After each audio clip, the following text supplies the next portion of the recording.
Hi again, I'm Dylan Black. Look at this, another episode of Daytime Ottawa on Rogers TV. You know, it's the new year, you know that, right? And many of you may be thinking about making some changes to your home.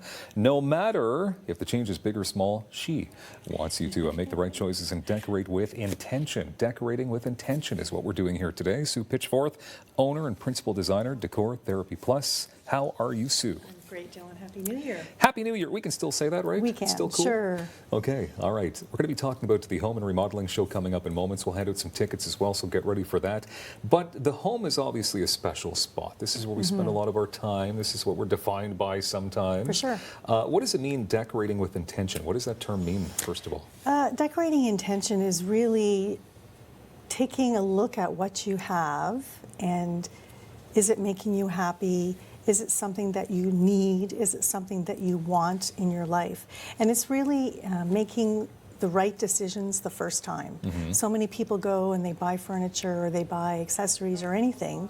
They just buy it and take it home and they really don't think about, is it going to go? Yeah. Then when they get it home, it's like, oh, the money was wasted, the time was wasted, and they're frustrated. So there it goes in the closet or in the basement. Yeah, and I think which is unfortunate. Yeah, so tip number one, and I think it goes along with what you're saying, it's clutter, taking that honest inventory. And I think 9 times out of 10, we probably don't need it. Oh, yeah, for sure. Yeah? Definitely. Okay, so how do you take that honest inventory? So really, it's taking a look at your room, and I've got some photos here I wanted to show of a before and after on a bedroom. Okay. But it's really taking a look at that room, and is everything in that room something that you need? Here's a great example. So this room really didn't work for my client. You know, they had their office in the bedroom. It was just messy, cluttered, as you mentioned. And we really just took that, we split up the space. And then the after photo will show that the bedroom is now only a bedroom. We didn't buy anything new. We just used what they had, and we moved the desk and the chair into another room and made it into an office. Looks like a different room completely. It does, and it feels like a different room. It looks like a different room, but most importantly, the client loved it. And they really enjoyed going to sleep because it wasn't as stressful as it was when the room was sort of a mishmash of everything. We'll continue with the points and moments, but I do want to do this ticket giveaway because you're going to be speaking on the Sunday. Sunday from 12:30 to 1:30 on the main stage. Which is very cool. So let's give away a pair of tickets right here to the Home and Remodeling Show. You see that email address on our screen, daytimeottawa@rogers.com. Write to us. Let us know that you'd like to see Sue in action. Awesome. Okay, so positioning furniture is important to make it work for you, not just positioning it in certain ways to get it in the room, but it's got to work for you. It does. You know, I go into so many homes where if it's a big, long room, all the furniture is placed up against the walls. And so if you're on one side of the room and I'm on the other, we're basically yelling at each other. We don't want that. And we don't want that. It is. Yeah. And really what we want is to create conversation areas. And I always say design is wonderful, but if it doesn't function for your family, then don't do it. It's got to feel right. It really has to feel right and function properly. Adding color, adding personality, they go hand in hand. For sure, and I've got some examples here, like we've got some really nice baskets. Add a bit of color, and you can just put these on shelves or on a table, and you'll notice over there's a pillow, sailboat, throw. These are very easy ways that you can add interest and color in a room without spending a ton of money. This is a comfortable pillow, too. It is. Soft to the touch, Sue. It is. I better watch that you don't take it. Nice. Take a rest on this later. Measuring is very important, so I can understand the logistics behind it. You need to measure stuff to see how much space you have, but it's going to save you time as well, I can imagine. Oh my gosh, yes. Yeah. So if you could imagine, most people don't do that. They go to the store, they see the furniture, they buy the furniture, bring it home, and then when they bring it home, the furniture's too big usually because it's generally oversized and the rooms are smaller.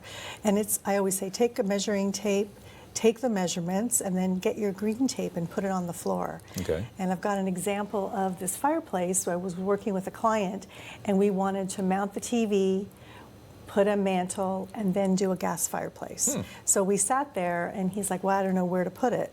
So I said, grab the green tape, and we basically measured it out. We had the couch, and we sat on the couch to see if everything was at the right height. Okay, you could just leave it like that too and leave it to the imagination. It's definitely a conversation piece. Looks good. So that's important, obviously, measuring a couple of times just to make sure. For sure. Surrounding yourself with the things you love. Oh my goodness, is that important or what? Oh, it is, especially, if you're going through a rough time, illness, death, divorce, or just any day. I know for me, I surround myself with things I love, and I've got some here. This is a book that my son put together for me of his photography. Oh, nice. And I love it. And just little things that mean a lot to me. I can't have real plants because my cat will eat them, so I have this. Yeah. And it's amazing how just surrounding yourself with things you love decreases your stress, and it makes you smile. And it really does give good energy to your space. That is wonderful. Look at this space. That looks like a lovely space indeed. And that was a client. She collected lots of things from about the Queen. Yeah. So we got this really updated ladder shelf, and we just put all of her collection on there. And she sits in that chair with a cup of tea and just loves that space. You've got Winston Churchill on the wall. We do. Is she British, by the way? Yes. Okay, thought so for sure.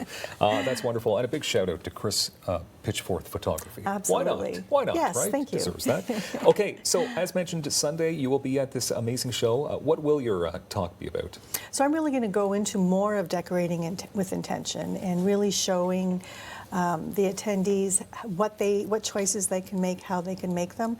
Got lots of pictures, a lot of great ideas. I'm really excited. Do you take questions? Absolutely, yes, for sure. Yep, and So I'll have from 12:30 takeaway to bags. 1:30. Nice. So yes. Home and remodeling show, of course, happening this weekend.